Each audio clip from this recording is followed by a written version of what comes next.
Mahilig ka rin bang mag-food trip tapos naghahanap ka ng isang lugar na kung saan masasatisfy yung cravings mo tapos hindi mo na kailangan gumastos pa ng malaki? Well, I got you! So ito na nga, i-share ko na sa inyo kung saan to matatagpuan.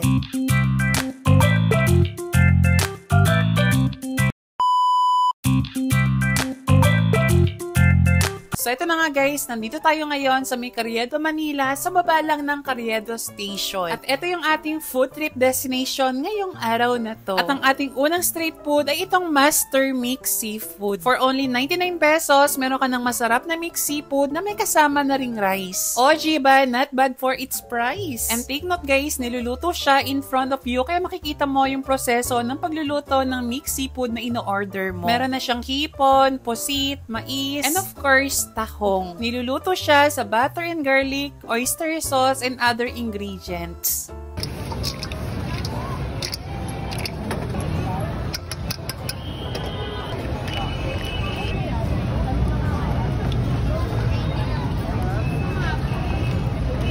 Next naman natin na street food ay itong Tofu Square. Niluluto siya with breadcrumbs tapos sinaserve naman siya with special sauce. 50 pesos per cup at masasabi ko na mabubusog ka na rin dito. Pero kung kain is life, siguro mga 3 order ang para sa'yo.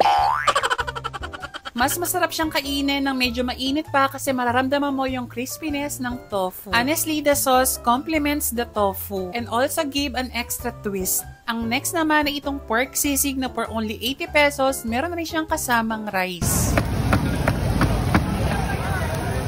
Diba? Kailangan nakawaki. Dalawa. Niluluto siya sa harap mo, kaya man talaga matatakam ka habang pinapanood mo ang pagluluto ni Kuya. Tapos nagpapakyut pa talaga siya sa akin. Huy! Aray ko.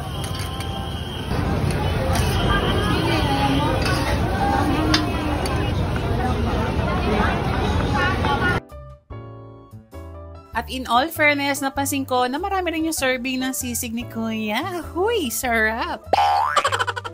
In all fairness, nagustuhan ko naman yung lasa ng pork sisig ni Kuya. For only 80 pesos lang yan. Ang next naman natin ay itong fresh lumpia or lumpiang sariwa. For only 50 pesos, meron ka ng 2 piraso nito. Tapos meron na siyang kasamang peanut, garlic, tapos kung gusto nyo ng spicy, meron din naman sila. And of course, yung kanilang masarap na sauce. Hindi nyo nga pala siya makikita sa isang pwesto kasi nga gumagala po siya around Carriedo. Minsan naman po, makikita nyo rin po siya